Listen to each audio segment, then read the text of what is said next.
So welcome to the series of Dan Pena's QLA Castle Seminar review. And I want to quickly go over why I'm creating a series and not just one video. First of all, I do not think that the experience of QLA can be delivered in a short review video. I could have made something which was small snippets, but that would not provide the experience or even a glimpse of the experience of what it is like to be mentored by Dan Pena and to go through his Castle Seminar. So I decided that I was going to create a multi-part series because I want to give you the full experience of what it's like to be trained by him and to really take you through my journey of attending the Castle Seminar, discovering him, experiencing it, and also being exposed to the system of creating generational wealth. So a quick introduction: Dan Pena is a high performance financial coach. He has created over $1 trillion through his mentees and devotees. That does not mean that he is worth $1 trillion or his mentees are worth $1 trillion. That just means that that's the transaction volume, total transaction volume that he has been involved in directly and indirectly through his mentees. And this includes one of the biggest deals, deal in the recorded history, which is NEOM, which is the creation of the future city in Saudi Arabia. And that deal alone was $500 billion. So again, it does not mean that somebody's worth that much money. It's just the size of the deals. So what is the QLA system? It's a system he founded and discovered through trial and error and through his mentors. And it's a system of creating generational wealth in 5 to 7 years. So generational wealth can be defined, and it's defined by him, it's $100 million. So how to make $100 million, which is a generational wealth in 5 to 7 years. And QLA system deals with that and how to do that fast. Because one could just simply spend 25 years of their life in business and still not make it. So to do that in 5 to 7 years or even 10 years is a big deal. So a little bit of a quick background. I was born in India in a middle class family, and I lost my father when I was 9, and I was raised by a single mother, and she made around $2,000 to $3,000 a month. And I really did not have any male role models growing up. So I always wanted to go after mentors who would teach me and who would guide me through life. Because she wasn't available, she was working, and I grew up in a boarding school. And it was a very tough, violent environment. And, I faced a lot of challenges there. And it shaped my character, and even the financial stress that I saw my mother go through, all made me decide that I want to get into business and I want to solve this issue of money that everybody is just bickering about, So I was looking for several individuals. I did a couple of courses with Ty Lopez. I did it with many other so-called gurus on the internet, and all of them, they were talking about making a couple of $1,000. Some of them were talking about making a couple of $1 million a year, but there was nobody who was talking about making $100 million plus. And that's really what I was looking for, because my dreams and goals were huge, and I wanted someone who would guide me into making that happen. So I started off early. I had my first business when I was 17 years old. It was a failed business, and I had several businesses after that which made little or no money, and I was really frustrated. And I was working for my brother, and I was actually working for him as an assistant. So, and I was assisting in managing his operations and helping him out in Dubai. And while I was doing this, I was just so frustrated because I was working for someone, and I wasn't really happy, and I knew that I wasn't living up to my full potential. So this is the time I started to look for mentors, and I started to read a lot of books. And here is when I came across Dan Pena. I saw him, his videos were exhilarating, his communication skills were something I had not seen many people have. I had only seen, maybe some of the greatest politicians and political speeches that were given. They had that kind of power coming through their voice. And when I saw him, that was a big indicator. So I immediately had trust on him, because this person lives in a castle. He's 75 years old. He seems to have all the money in the world. Why would he take the time to coach young kids? The only rational reason is because he wants to leave a legacy. He's not doing this for money, he's doing this for his legacy. And that was a huge trust factor. One, his age. The other, he already has the money.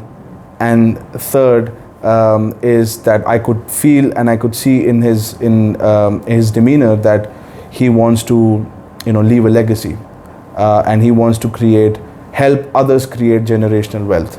And I did not find many people, I did not find in fact anybody who taught that.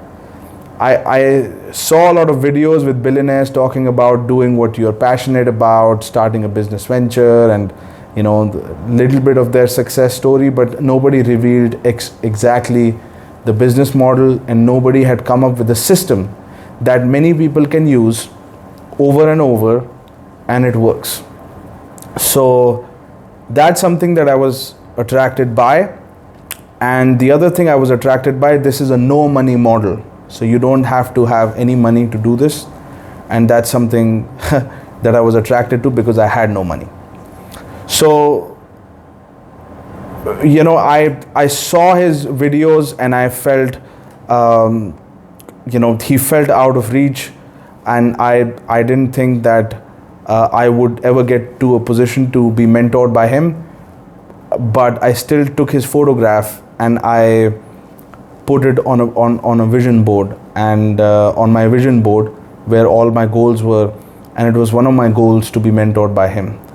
And within a year I was in a position to go to his castle seminar. And before you go to the castle seminar, you have to do some homework. You're given some assignments that you have to finish in a couple of weeks, and there are a couple of books that you're supposed to read. There is some material that you have to send to the castle, and he coaches you based on that. All the seminar is structured around the material that he receives from the students. So after reading his book, he talks about his journey of how he created a $400 million company using just $820. And this was his company, Great Western Resources, and he created this massive empire starting with nothing. And he talks about how you can get top international law firms without paying them from your pocket. And these are law firms that represent Queen of London and Queen of England, and how you can get in touch with these law firms, how you can get in touch with high profile executives and get them to be part of your team, part of your company, and how you can build this massive empire. And I saw that, and I read that, and I saw what was possible, but I was extremely scared, because I knew that I'm walking into this, I'm paying $20,000, and which I had to borrow. I didn't have that money. I had to borrow that, and I didn't know what was going to happen. I didn't know what the system was. Even though I had listened to the book, I didn't understand it fully. And I was really, really afraid because I was going in debt to be in the seminar, and I wanted it to work. And I knew that he would give me everything I needed, but I wasn't sure if I was going to be able to do it. I was very uncertain, but I trusted him. So we landed in Edinburgh, and this is back in 2019. And I have done the QLA and the QLA Hardcore seminar as well, which is the second part of the seminar. And so I reached the castle, and just from Edinburgh is just 1 hour away. And we go in there, and there is a beautiful estate, manicured lawn. There is a lake next to the estate, and it just seemed like the dream home. And it had all the beautiful all my favorite cars, Rolls Royce, Ferrari, Aston Martin, and the staff was extremely friendly, and they took care of us. We were escorted to our rooms, and the session was about to begin at 7 o'clock. We arrived at 1 o'clock, and the session would begin at 7, so we could just relax and be around the castle. So I immediately went into my bedroom. I got into a suit, and we were supposed to meet, myself alone was supposed to meet Dan Pena. So when you enter the castle, you get a 15-minute window with Dan Pena where you sit down one-on-one and you discuss your business venture, your idea that you have, and he gives you a feedback. So I was waiting in the trophy room where he has all the animals that he had hunted back in his days when he loved hunting. And I was sitting there, and he had a bunch of other accomplishments there, kept on the wall. And I couldn't believe that I was going to meet him. And one of his assistants, Kim, came, and she said that he is waiting for you. And I entered the room, and he said, "Welcome, young man, another Indian," because before me, my brother had just left the office. And he was very very funny, enthusiastic, and he was didn't seem like the videos where he's very intense. And he asked me, "So what's your plan?" And I told him that I want to make $1 billion. I want to create $1 billion company. And he said, "Okay, what's your idea?" So I said that at that time I only had experience in yoga, spirituality, and also I had a dating business which was going well. So from which I started to make a couple of $1,000s. And so I said that I know these two things, and I could start a venture in this, and we can and scale it hopefully to $1 billion. And he said right away that if you want to be a billionaire, it's not going to happen in yoga and spirituality, and it's not going to happen in dating. And he said that he has a couple of mentees who are doing it, but I'm not going to become a billionaire if I do that. So I said, "Then what do I do?" And he said, "Go into healthcare." And I was like, I didn't even have science in my high school days. How am I supposed to, I don't know anything about healthcare. I didn't tell him that. I was just thinking that. I was just silent. And he's like, "What do I do in the healthcare sector?" And he said, "That's what you're going to learn in the seminar." And I said, "Okay." So I left the office. All my plans were crushed, and I had nothing. I only had listening ears and my sincerity as to what as to his directions. Wherever he would direct me, I would go and I would do it, because he knows what he's talking about. And I wasn't there to experiment or bring my innovation, so to speak, to the model. I just wanted to learn the model, execute it, and make the money. So arrival night happens. It's the first night where he gives his speech, and you go into the dinner, and he comes in this time fully dressed in a 3-piece suit and his gold pocket watch and looking vicious. When I met him in the office, he was dressed casually and he was very, light-hearted. But this time he was different. And I knew I was looking at my financial coach. And he entered and he started to give everybody his peace of mind. What he thought of everybody with no filter. He made personalized comments to people. He would call people cunts, pussies, stupid, morons. He uses these words and he means it. And he was calling somebody funny names, or he was saying something, and I laughed. And he looked at me and he said, "Smiling and laughing is a coping mechanism for insecurity, you fucking idiot. Nobody has ever told you that, have they?" And he just looks at me and he points his hand at me and he says that to me, and I was just completely shocked. My whole body was frozen. I looked around and suddenly I almost sunk into myself, and I couldn't help but confront the position I was in.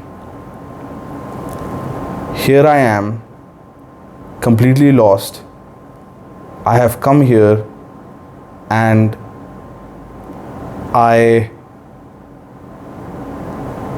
I'm in a position where someone can insult me and get away with it, and I can do nothing about it. And that's what I realized, and that's what he wanted to communicate it to me, that I am in a position to talk to you like that, and you can do nothing about it, and you are the reason why you are in this position. And that's the message that I got from him, and he wanted to give that message to everybody. And I saw how I had not taken risks in my life, big risks, how I had wasted most of my time, how, and it's not about working hard. Mainly I saw that I did not think big enough. I thought big enough, but I did not take enough risks to make my dreams a reality. And here I was, and I could make excuses, I'm younger than him and this and that, but ultimately I know what I could have done. I know I could have done what I could have done, and I did not do it. And because of my own fear and my own inhibitions. And he was someone who had taken the risks, and this is the reason he has the glory. He has these people who are worshipping him now, and that's not the case with me. I'm here in a position where not just him, anybody in that position could have insulted me, and I could have done nothing about it. And that day I decided I'm never going to be in this position ever again in my life. Money suddenly wasn't anymore about the cars, about the estate, about the luxury item, watches, none of that. Money for me became about power, about authority, about not letting someone push me around like that again. And that's the part of you that he wants to wake up. That's the beast that he wants to wake up in you. And I went home that night. I was completely shocked throughout the dinner. I don't remember having much food, I just left, and I was there, and next day I was determined to get myself out of that position.